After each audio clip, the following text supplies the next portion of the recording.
এই মেঘলা দিনে একলা ঘরে থাকে না তো মন, কাছে যাব। ঠিক তাই সুর তুলে চলে এসেছিলাম টানেলের কাছে।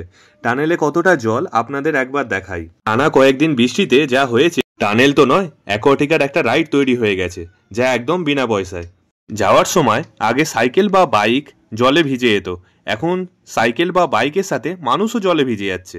বলে রাখি, এই জল কিন্তু অনেক শুদ্ধ, কোনো পোকামাকড় কিন্তু পাবেন না এই জলে। এই জলের যা গন্ধ, পোকামাকড় টিকতেও পারে না।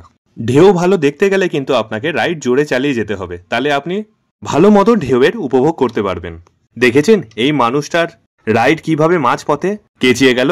এই জন্য বলি, আস্তে আস্তে যাবেন, জলের উপভোগ করতে করতে যাবেন। রাইড যদি মাঝপথে কেচিয়ে যায় তাহলে কিভাবে পার করবেন সেটাও দেখে নিন। এই রাইডের উপভোগ করতে গেলে ঝটপট আপনার বউ বা প্রেমিকাকে নিয়ে চলে আসুন এই অ্যাকোয়াটিকাতে।